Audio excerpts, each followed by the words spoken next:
that there's nothing that the coronavirus doesn't touch. All the Black Lives Matter demonstrations. Oppression is brought out. So unfortunately, because I just feel like we're going down this road, we've been down this road before. Things like we've had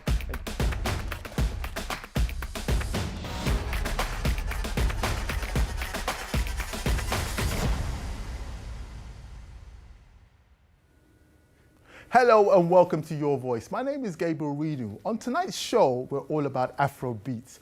We'll be taking a look at some of the artists that have emerged winners in 2020, who the major players are across the African continent were over the last year, and finding out what 2021 might hold in store for Africa's favourite artists. With me in the studio for this part and throughout, I'm pleased to welcome Afrobeats podcast host and broadcaster Adesope Olajide, journalist and broadcaster Afiridom, and founder of Cool African Merch, Tunde Joseph O. A real pleasure to have you join us, a socially distanced, of course. I'd like to kick off tonight's show by asking you, Adesope, who in 2020, what African artist in 2020 would you say has had a fantastic year? Well, a lot of the A-listers have done well in 2020, especially under the circumstances. But I'd like to look at those that emerged in 2020 that caught us by surprise. And one name on everybody's lips is the young man called Omale from Port Harcourt via Lagos, and now that has completely turned the industry upside down. Released his first single in 2020, and within months had dropped a project that became the hottest property in not only Nigeria, but around the world. Right. You know, so someone like him is the one that really strikes a chord with not only new fans, but also fans of Afrobeats that have been around for quite some time. Right, that's interesting. We'll come back to Omale shortly. Afia, who or what artist would you say has emerged triumphant in 2020? That is a good question. I think what really sticks out for me in 2020 is how many projects were released, like Adesope rightly said, under the circumstances. But I actually think the circumstances produce fertile ground for artists to really come into their own. Because when you're not going here and there, up and down, this concert, that concert, you know, this video, that video, when you're made to face your front, as it were, and concentrate on the music. Didn't we get some amazing albums? I would say that 2020 has probably been one of the best years for full projects. We're used to getting EPs, one single there, but full-blown projects. So for me, I'm going to be slightly biased, and I am going to say that for me, a band, and I'm going to go with a band that really emerged triumphant for me is Sauti Sol, the Kenyan act. And they've been around for a long time. But what I really feel made them special this year is that they came out with Midnight Train. They'd signed to a new record label. It was looking a little bit shaky, but they kind of solidified their presence on the global stage with this amazing album. They did a YouTube performance, which was like watched by thousands of people. And I just think the way that they marketed it, did their social media, and live music gets me every time, I must say. Like, I've really missed concerts this year. That's really been my thing. Right.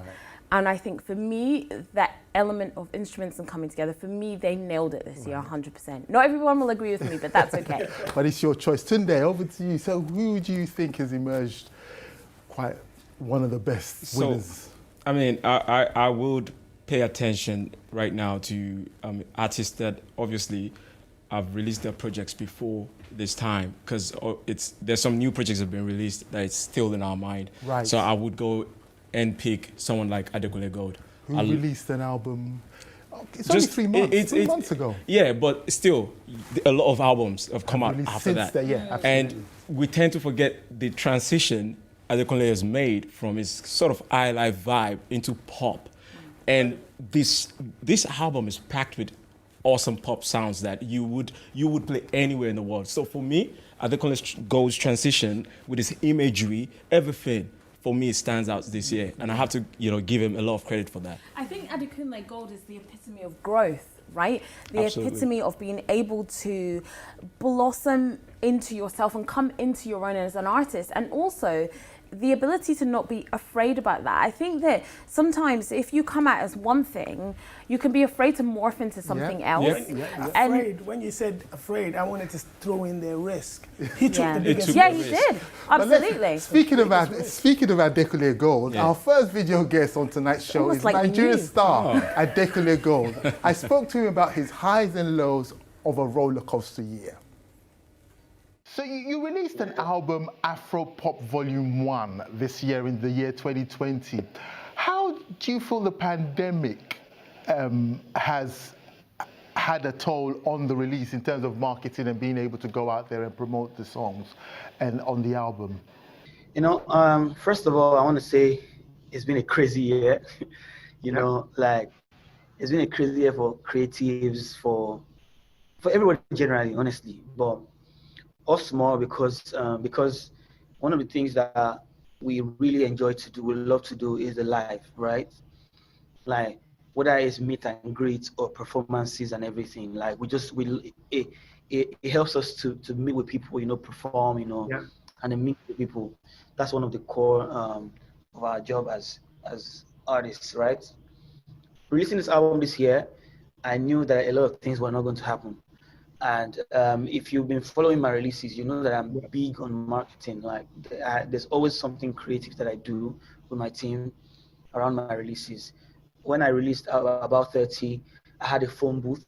I had like a listening booth that I did. So you could listen. I had a listening booth that was 16 booths that you could listen to each song, you know, on the. That was really cool. It really helped the album. I was going to do something way bigger this year, but Corona happened and then we couldn't do anything. So what we did was took the album listening to people's houses.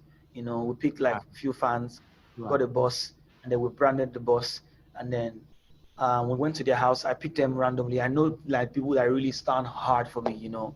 I was only able to do it in Lagos, sadly, because of some restrictions in other countries. I was gonna say.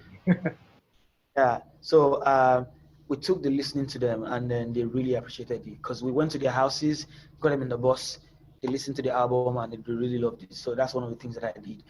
But one of the blessings has been that because people have not been able to go out, you know, people work from home. You have more time to listen to music, even doing whatever you're doing, you know. So the streams have been a lot more this time, and not just for me, for everybody.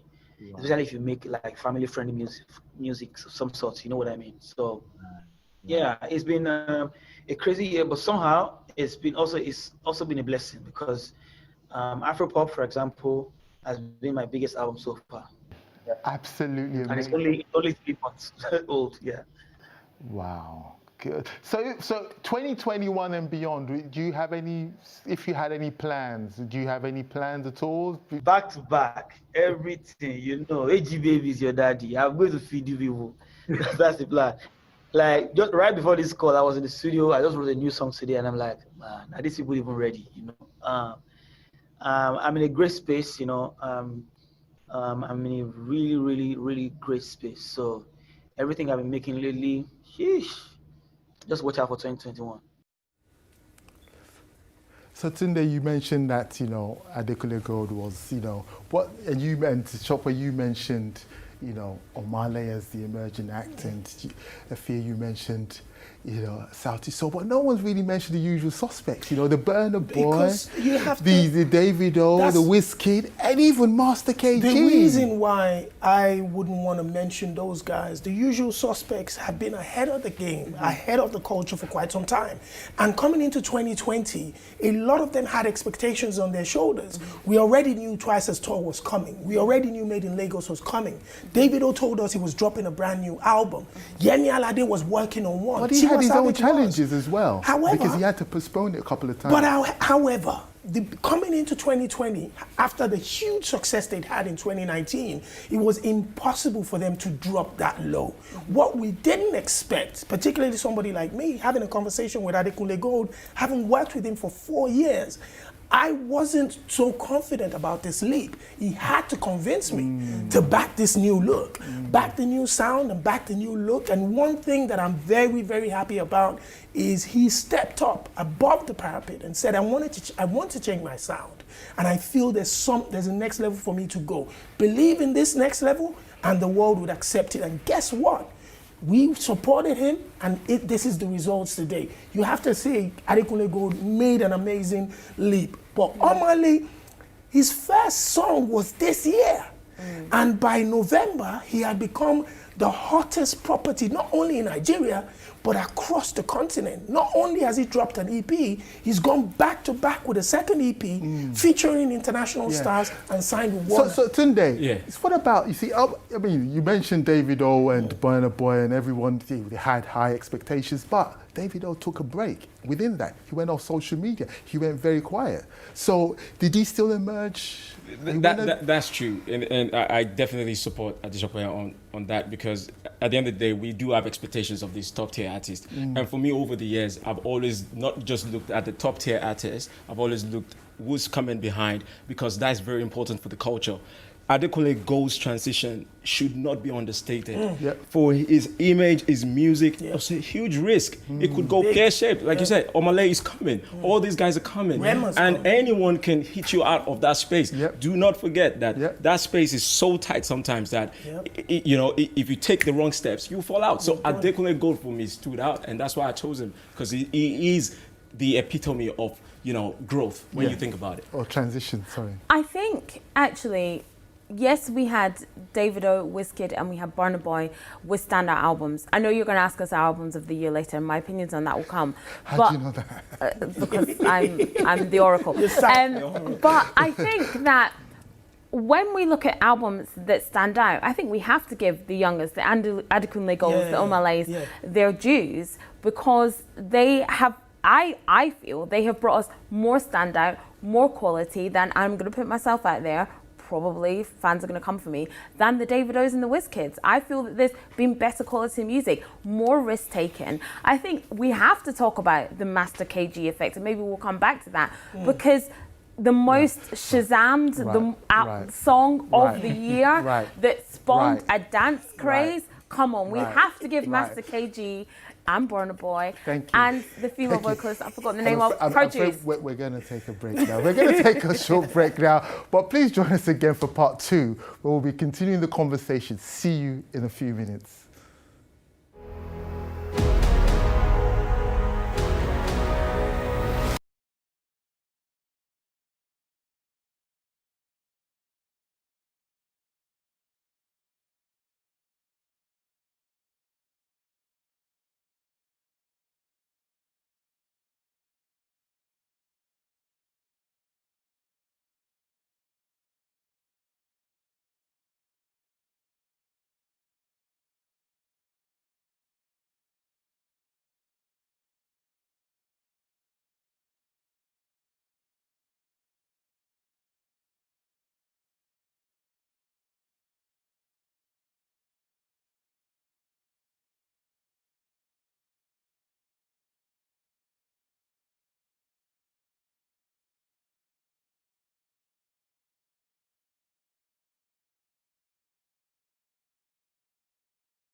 Welcome back to Your Voice with me, Gabriel Renu, where we're discussing Afrobeats in 2020. In this section, I want to delve into not only the music, but also the fashion and lifestyle of some of those who exist within the genre. But before we get into the main body of the conversation, I want to share with you the very interesting chat I had earlier with producer, artist, DJ Spinall. Here's what he had to say. You are a recording artist, you're a DJ, you're also a producer. I wanted to ask you, and you also have your own unique style, which is your cap. The question I have is, how much influence do you think Afrobeats actually has on popular culture right now? Oh, that's an amazing question. Over the years, if you look at the history of our music, it is not a new thing, or it is not something that's just started today in terms of the amount of influence that we've had on the world music or the world culture. From time, Black people have always influenced everything that they've been part of. We are foremost, I stand to be corrected, but we have made much sense and much awareness and consciousness when it comes to music itself. From times of Fela Anikulapo Kuti to the likes of Ebenezer Obey, these people have toured the world. Right. Sadly, that era wasn't documented. Right. Sadly, their era, they didn't get as much credit. In fact, people only think it's only Fela Anikulapo Kuti who was making music from Nigeria back in the days. Absolutely. But that has not stopped, from their era to King Wasiu Ayinde Marshall's era, to the likes of Baba Frayo's era, to the Two-Face era, to the Banj, to Wizkid, and to this new audience. We have at different times influenced world sound. People like Beyonce invited us to California to work on the Lion King project. Shout out to her, by the way. And all we did in there was basically create what we create back home. And that is to just show how much of a value our sounds are. You can see the people, even in the boxing, the likes of the Style Bender, when they're going into the boxing ring, you hear some Burna Boy in the background. Yeah. That shows how much our music has gone far. Right. And this is just the beginning of the bigger, sounds to come in the future. So Spinall, I'm going to put you on the spot, and I know I didn't plan for this, but I'm going to put you on the spot. Because I know you're a man that likes surprises. Apart from your own album, and apart from your own latest release of your own album, name 2 other albums of 2020 that you actually like, that you're actually feeling, your 2 favorite 2020 albums. God. I'm putting you on your spot, and you have to say something. Your album, you can't choose your album, Grace. Of course. Oh my God, this is so wicked of you. I would say, no doubt, there are so many amazing albums that have dropped so far. But in terms of sonic sounds, and in terms of somebody who has taken the most risk among all of them, I would say it's Wizkid. Right. Wizkid, in the sense that he has, over the years, done amazingly well for the culture. Over the years, consistently put African music on the map. And to be back in today's world where there's so many huge superstars making the same album and doing wonderfully well on different fields, to put out an album that is way out of, the expected, he's gone ahead to forge some sort of new sounds with what he has just created. In my opinion, I feel like he's just gone back to sounds of the other side, and he felt like, oh yes, the people are ready for the sound from the other side. Who will be your second artist, apart from Wizkid? Oh God, Davido's album was wonderful as well. Burna Boy's album was stupendous. Tiwa Savage's album was amazing. You are being diplomatic. To be honest, you are being very diplomatic. Olamide's album was fantastic too. Yeah. To be honest, a lot of amazing public. Look, it's really hard. It's a tough one, Gab, if you ask me. If you're asking me for 10 Afrobeats album, I could go on. But to be honest, I feel like, numbers don't do justice to our brothers. I agree. We live in Africa. We live in Nigeria, where Spotify does not exist. Yeah. And but when we are being compared with other artists in the world, they bring Spotify to the front table. Yeah. You can use that yardstick with African artists like ourselves. So all African artists putting out albums this year, previous years, a big respect to all of them. It's been amazing. Still with me in the studio, I have the terrific trio Adesope Olajide, Efia Dom, and Tunde Joseph O. So Efia, Beyonce, Kelly Rowland. I thought you were calling me Beyonce. Sorry, continue. Beyonce, Kelly Rowland, Steph London, Black Eyed Peas. These are just some of the mainstream artists that are actually just embracing the new Afrobeat sound. How much of an influence does Afrobeats now have on pop culture? I think it has a huge influence. I'm going to take this question in two parts. I also think people like Beyonce, myself, Kelly Rowland, Black Eyed Peas are smart because they know that that's where the money is. They know that that's what's cool, that's what's trendy. They want to cash in, so they've jumped in. Let's be real. It's a business decision for them to jump on the Afrobeats train, get in with the producers and the artists and tap into that audience. Of course it is. And sometimes, you know, it's the same audience and we want to see our artists married up. Like when Beyonce did the Gift album in 2019, I'm not sure if I've ever been so happy to see all these artists in one place. It's amazing. So I think, but it's also a business decision and a very smart one. But I think when we talk about the influence of Afrobeats and African artists, it's not limited to pop culture. Let's also talk about the influence that they have on the space of politics when we talk about issues. Look at the End SARS movement that we had earlier on this year. The protests in Lagos in Nigeria were spearheaded by people like Fowles and Runtown. We had Burna Boy out on the streets in London protesting. So let's not limit it to pop culture. Let's look at real issues that are happening amongst a demographic and a generation that people in the Afrobeats movement have garnered that movement. And I think we shouldn't limit that influence to pop culture. I think the influence on politics and issues is also very, very important and has to be noted. So Tunde, you're a CEO of a clothing line and it's a cool African merch. How much have you been influenced by the Afrobeats movement and culture in your style? And obviously, how much has that played in the sort of kind of the style and everything else? So when you look at street wears and fashion in Africa, it's huge now. It's popping up. People are creating their own merch. And like Shopet said, ownership is very important. So everyone is beginning to hone their own narrative. And that's what we've done with Cool African Merch. I mean, at our company, we just want to create the best product for Africans, inspired by Afrobeats, Afropop, anything you call it around Africa. So we would also borrow into the archives of, you know, our legends, Fela, Barista, all these guys that are actually the, you know, creators of this sound that we borrow from today. So to bring and connect with those new people that are just connecting with Afrobeats, because you have new audiences just connecting with Afrobeats, and they do want to understand where this is all coming from. So our products basically create graphical, you know, designs that actually helps us connect people that way. Right. Adesope, well, let's talk about cultural appropriation within the Afrobeats. So do you feel like some of these popular cultures are culturally appropriating Afrobeats when they actually embrace the sound? I would first of all disagree with my sister, Ifya, on the fact that you mentioned that some of these artists are jumping into the culture because of financial rewards. First of all, when it comes to financial muscle in the music business, the African audience hasn't really been able to support digital markets, digital musical markets, where people like Beyonce and all of these guys can really cash in.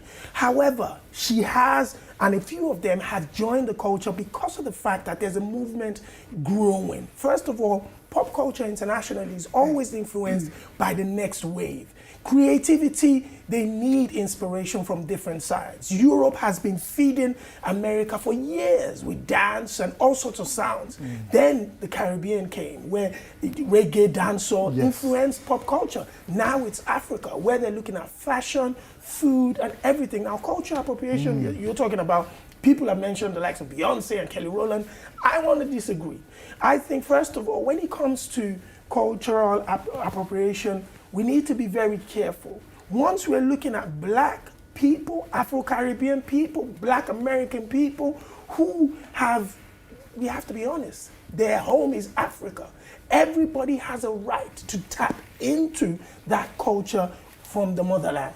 And yes, it might be alien to them, and it might be uncomfortable for some of us to see them really showing off their new styles with tips and So let's just be clear about cultural appropriation. Yeah. Or cultural appropriation, no one's asking you not to kind of embrace and tap into it. Yes. But what we're saying is... vulturism. No. What it is it's about making sure that it's done tastefully. Yeah. It's done in the right way, whereby you are actually just doing it I will and be also honest, kind of embracing I will and be taking honest everybody with along. you, and I'll take again from what my sister had said. The Gift album by Beyonce was absolutely fantastic, A1 quality. Not only did she invite the producers, she worked with African directors. She embraced it. Embraced absolutely everybody, empowering the musicians from Nigeria to South Africa. Yeah. That's what we want to see. And she credited everyone. Absolutely. Because if you're appropriating, you don't credit. They don't. It's about Exactly. crediting and making sure everybody knows where it And came just from. to chip in, I think that's the most important thing about Afrobeats and what it has done globally for Yeah, pop culture. It's absolutely. influencing new sounds, and it's no coincidence that they shouldn't come into America again. Releasing it this time. We need to Time think is about right. it. That, yeah. So we're going to take a break. Thank you, guys. So that's the end of part 2. Join us after the break, where we will be continuing the conversation. See you in a few minutes.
Hello and welcome back to Your Voice, where we're looking into the world of Afrobeats. In this part, I want to explore some of the dominant countries within the industry and ask whether it's fair to have one umbrella term for the variety of music coming out of our four corners of the continent. But before we kick off the second half, I want to go straight into my final video guest of this episode. This is radio DJ and broadcaster DJ Edu. Here's what he had to say.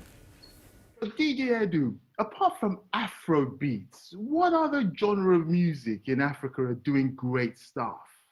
Now I would say the one that has really taken off is Amapiano, because I'm seeing a lot of other countries like Mario, who's a big artist in Tanzania has an Amapiano song, you know, the kind of like the Remas, Mr. Easy or Niniolas.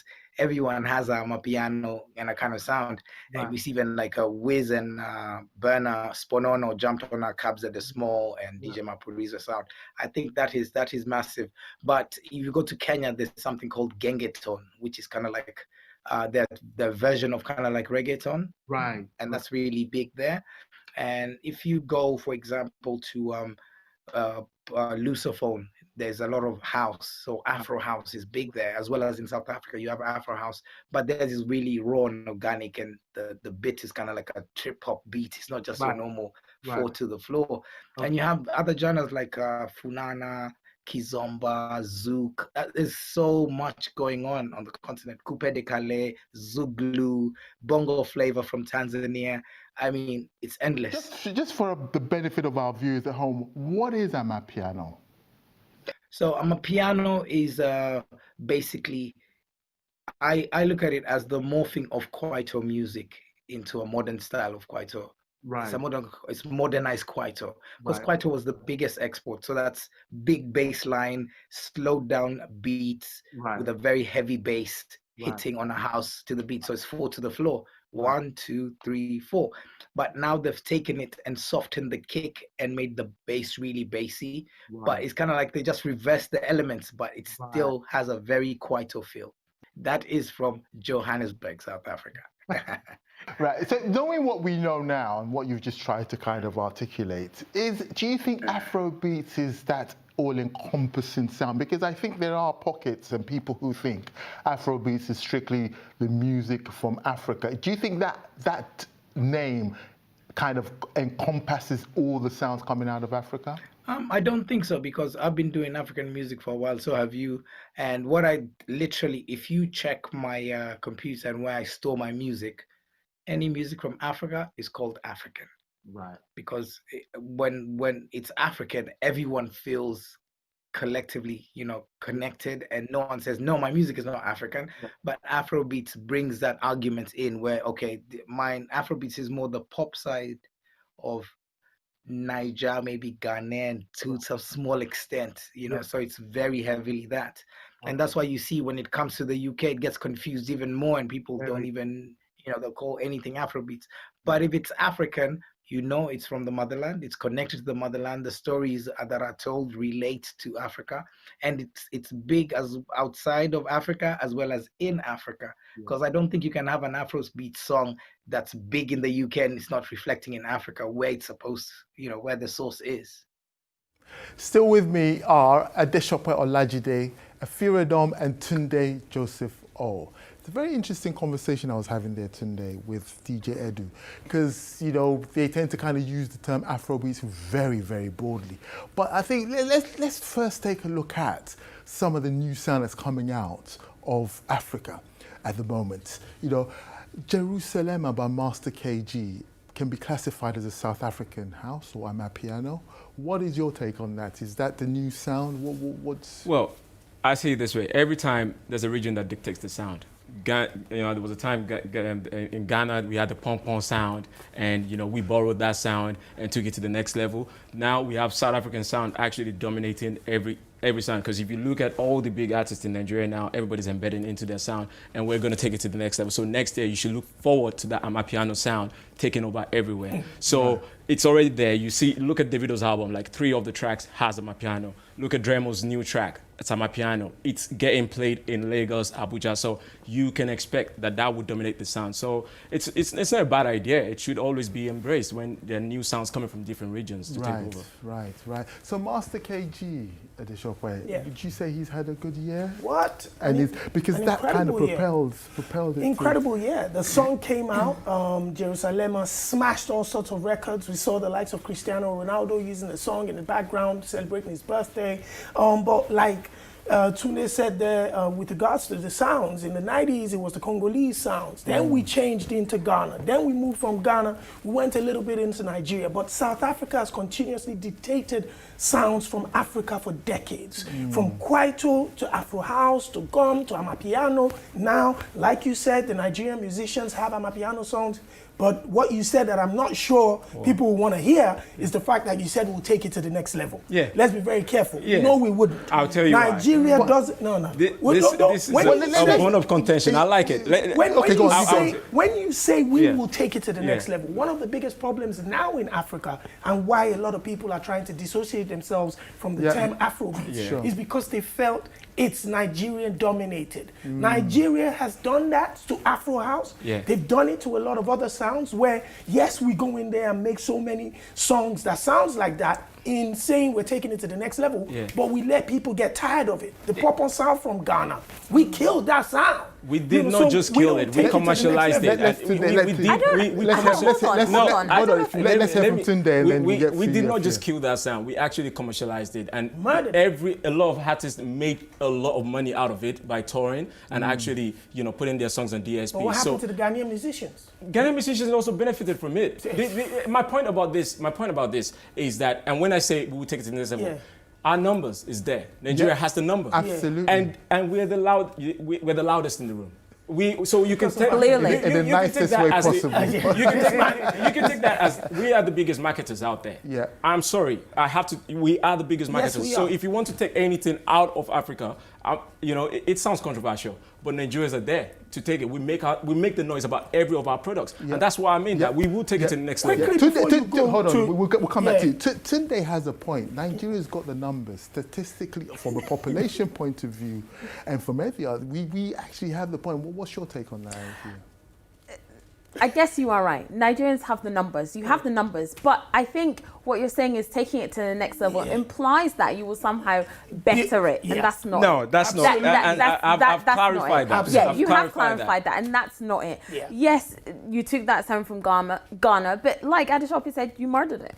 But Ghanaians were still doing it better than some Nigerian artists. And you have to admit that that is true. Yes, you have the numbers, but you don't necessarily always have the quality and the talent and the quality. So let's be real. I mean, look at what happened with Master KG. No Nigerians were involved in the making of that track. Yes, you had a remix with Burna Boy on it. I know that. But even before that, the track was huge. The huge was relative. This is what I was you beat me to that. Master KG had that song. Jerusalem was doing numbers, very good numbers. But when the remix came, it propelled. No. When the remix came, it sold it to Nigerians. It didn't propel as well as global. No. But before the remix came, it was doing the numbers. It was still viral before the remix came. People were still doing videos. The reason why the original became the most successful was because the original was what was going viral. Exactly. It was the dance step. But going back to the question you asked DJ Edwin, in terms of the Afrobeats umbrella, what people get wrong is this. Afrobeats was a term that mistakenly got coined in the UK. When in the early 2000s, why mistakenly? I would explain. In 2001, 2002, no DJs were playing 3-4 records from Africa. You were one of those. You and I worked on a radio station that was particularly promoting African music. But if you went to a birthday party or something, people would just drop one or two, which was the Makossa from Awilo or Leagawu from Ivory Coast. But when people wanted to request African music, like DJ Edu said, we just mistakenly said, do you have some Afro beats? Unfortunately, it became a term that people usually use to ask DJs for specific African music. Now, like everybody is saying, yes, it's not good for the entire umbrella, but it helped us kick the door down. Yeah, and that trend has already left. And apart from that, how's the trend left? It hasn't gone. Everyone, listen, the Afrobeats, okay, what do you want to call it? No, what I'm saying what do we want to call it? I don't think you can have an umbrella term for it. It's African music. When Bob Marley brought reggae, a lot of people described West Indian sound as reggae, but there was soca, there was dancehall bashment. And 20, 30 years after that, we understood the differences. That's what will happen to Afrobeats. There was a clear distinction. But let me put it to you. Let me put it to you, Afia. So is it time that we started to kind of look at the naming of Afrobeats? Is it time that we now kind of, because it's evolving. We've got let's even look at UK for instance. We've got like Afro wave, Afro swing, Afro trap. These terms I haven't heard used before. Is it time we started looking at renaming or kind of accepting its metamorphosis? I think that what we have to do is we have to accept that under this umbrella term of Afrobeats, which has to be very, very broad, that there is lots of genres and sub-genres in there. I think what DJ Edu said was right, that it's all African music. It's music from the motherland or influenced by the motherland. And actually, I think that's a better umbrella term to use than Afrobeats. I think when we use Afrobeats, we are probably thinking of Ghana, Nigeria, we're probably thinking of a certain sound. And I like what you said there about, the term was coined because we were asking DJs rather than one person saying they made it up. Right. So that's the end of part 3. Join us after the break when we'll be wrapping up the discussion on this edition of Your Voice right here on Yanga TV. Don't go anywhere.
Hello and welcome back to Your Voice. In this final part of today's show, we're going to be looking at 2021 and beyond. Just what might Africa look like from an entertainment standpoint? Still with me on set, please welcome back one last time Adesope Olajide, Afiradom and Tunde Joseph O. So Adesope, 2021 and beyond. Let's start by the emerging acts. Who would you say are the artists to look out for in 2021? Well, you're going to be looking at different territories. If you're looking at Nigeria, you're mentioning the likes of Thames, Omale, Fireboy, Rema. If you look at Ghana, you're looking at Kwame Eugene, you're looking at Kidi, you're looking at Kwesi Arthur, you're looking at these young people, Miss V. If you go into the eastern part of Africa, you're looking at Harmonize, you're looking at Rayvani, you're looking at Lydia Jasmine. You're looking at particular people in different pockets in African pop music that are about to step to the next level. However, you know, it's going to be difficult to push back the giants. The giants have amassed not only popularity that it's going to take people years to get to, and as well, they've also got expertise and the quality content. You know, we're talking about the Wiz, the Davids, the Tiwa Savage, Yemi Alades, you know, these guys, the Burna Boys, who are now operating at world standard level. So because you mentioned some new artists, Yes. Omale, Thames, and you know, from an African point of view, Yes. quite recently, an incident happened in Uganda Yes. where these two artists, Omale and Thames, was in Uganda, for Yes. instance, and they weren't accepted like they should have They been. were. Why? They were absolutely accepted. So what happened? So what happened was they went to Uganda, had an absolutely successful show. Crowds were in their hundreds, if not thousands. However, there are internal politics going on in Uganda where artists and performers have been banned for the last 6 or 7 months by the government not to perform for the public in crowded areas like that. Now, a popular musician in Uganda went on social media and slammed Omale for having a concert in Uganda with that many people in there, which alerted the security forces to what was going on. Unfortunately, they knew about it before, but because the popular artist now raised his voice, they felt the need to do something. Apart from that, if you look around the incident in general, even all the Ugandans, as well as the fans, if I task you to do something, go on the top 100 on Apple Music in Uganda right now. Number 1 is Infinity Olamide featuring Omale. Number 2 is Omale Baden. Number 3 is Thames. Number 4, these guys are killing the Ugandan charts. I think when you talk about Uganda, you also have to talk about Bobby Wine and what Bobby Wine has gone through in that country. So Bobby Wine is an artist, politician, and what's behind Bobby Wine and his suppression and the suppression of his music. And the two things are parallel and go hand in hand. Well, Bobby Wine is a contender to presidency. The presidency, and he wants to out the president who's been in power for a long time, and he's used music as a vehicle to garner the younger people. Youth support. Uganda don't want that. And so when you have people like Omale and Thames come into the country, garner youth support, they use the guise of COVID-19 and having a concert and lots of people together, but it's actually about not having young people together, garnering a movement like Bobby Wine has done. And that is very, very pertinent in Uganda at the moment. So Tunde, what does that, in terms of the episode that happened in Uganda, in terms of relationships with the wider African and musically, how are we going to manage that relationship? Because that's left a bad taste in the mouth of a lot of Nigerians, seeing their favorite artists being in shackles and stuff. How are we going to build a better relationship in 2021 and beyond? The thing I see on this is a lot of positives. You can see how #advocacy actually allowed those guys, to be out of jail and prison real quick. And there was a lot of solidarity also around Africa. So what is happening, and it's in relation to what you're saying, there's a lot of activism going on. Thames, like, she's rebellious. Like, if you listen to her sound, it's very rebellious. If you listen to Omale, all these young guys, like, they're speaking about things our conservative society do not like us speaking about most times. So there is a connection within the youth in this new generation with that kind of activism, and like you said, it's very interrelated. So for Africa, economics, it makes sense for us to be able to perform. We shouldn't have to go out of Africa to do tours. We can do it in Africa if our leaders get their acts right. So so we shouldn't even feel any type of way. Master KG, by the way, his sound is huge in the clubs in Nigeria. It's huge. Not this latest song, the one before that. I heard it myself. So we can do a lot of that as Africa, because we're in a global world. we're connected with internet. It's fast comms. Everyone, you can listen to Master Cage's sound next to you immediately. We don't have to rely on Europe for our thoughts. Africa is big. Tunde is making a very, very valid point Makes of view. sense. So, in terms of, global acceptance, award ceremonies like the, recording artists, music, Grammy Awards, are these the right metrics that we need to be judging our African artists by? No. We don't need it. We don't need Grammys. We don't need Mobos. We don't need Brits. We don't need it because we don't need our genre to be accepted by anybody else apart from ourselves. I agree.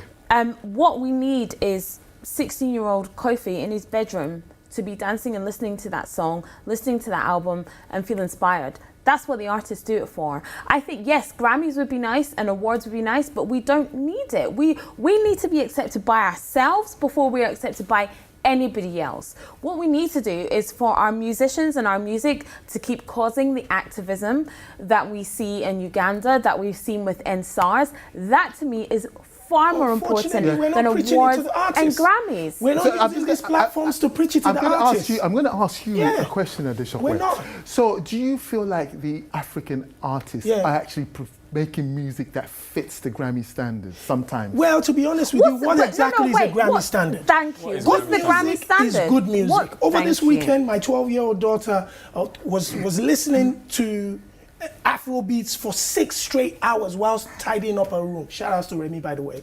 She was listening to Malik Berry, Wizkid, and everybody singing at the top of her voice.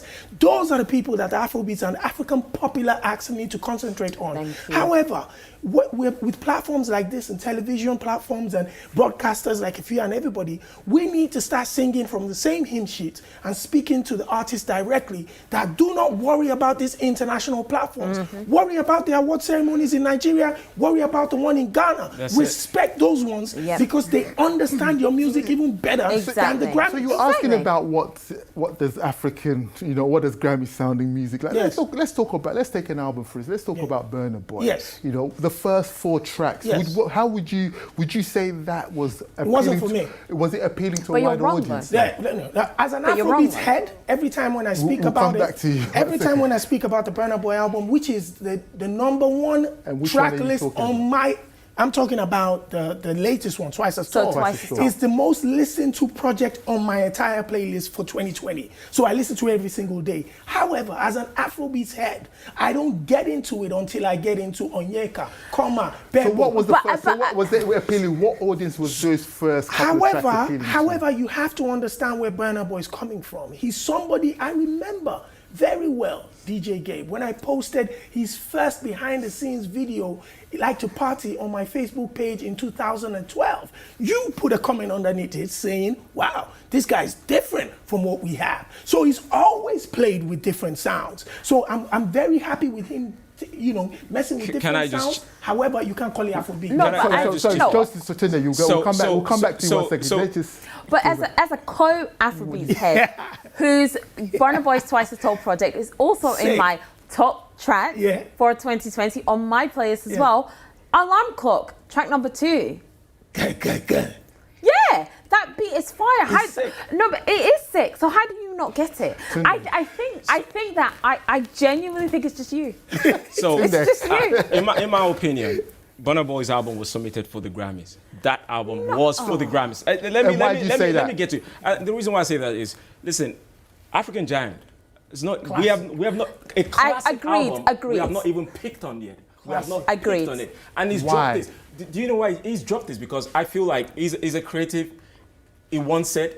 He got nominated for the Grammy. He's got nominated before, and he's gone. You know what? I'm gonna beat you at your game. I will submit another album for you guys to see how bad I am. He is the biggest. But he's trying to beat himself at his own game. But why for a Grammy? So why don't you? When you look at the album, I only began to enjoy that album on the second half. Alarm Clock, track #2. Listen, are you referring to African Giant or Twice as Tall? But one thing we cannot take from Burna Boy is, I think he has managed to, perfect the art of balancing different sounds, Yep. and serving it to all of the audience that are interested in it. And that is genius. And we Absolutely. have to give him credit for that. So I'm going to go round my panelists very quickly because we've got very limited time. So Adeshokwe, I'm going to put you on the spot. Yes, Your sir. top 3 albums of 2020. December 2019 to December 2020. Wow. Yep. I'm going first of all, Black Love by the incredible Genius Sarkodie. Fantastic album, absolutely smashing. Burna Boy, I love that album. And sonically, classically, Whiskey. I knew you were going to say that. No Tiwa Savage? Top 3. Top Yala 3. Deng. Top 3. Okay. Sauti Soul, Midnight Train, Burna Boy, Twice as Tall, DJ Spin All Grace. Wow, good choice. This is hard, man. I don't even like doing top 3. It's hard. It's hard. But for its impact, I would definitely choose Burna Boy's Twice as Tall. Oh, interesting. Yeah, for its impacts. Second would be Celia album by Tiwa Savage. I think it's slept on. Personal album. I think she killed it. She killed the album. And the third one, would be Davido's album. I'm surprised you didn't pick How Deep Can They Go? A better time. Davido's Shout outs to album. Olamide Because of the variety. And there's so many more. Shout out to 3 is so Yemi difficult. Alade. That's all. It's so difficult. Thank you, everybody. That's all we have time for on this edition of Your Voice. There's usually a crowd, but tonight it's been a pleasure having everybody on stage on the panel. Adeshokwe Olajide, Afira Dom, and Tunde Joseph O. And that's it for Your Voice in 2020. We hope you've enjoyed joining us every Thursday live from Yanga Studios. Tune in next week for a special best of show looking back at the series so far. We'll be back in the new year. Hope to see you then. But for now, all that remains for me to say is thank you for watching Your Voice. I'm Gabriel Renu. Have a wonderful festive break and please join us again next time right here on Your Voice. It seems extraordinary that there's nothing that the coronavirus doesn't touch. All seen Black Lives Matter demonstrations. Oppression is brought out. So unfortunately, because I just feel like we're going down this road. We've been down this road before. Things like we've had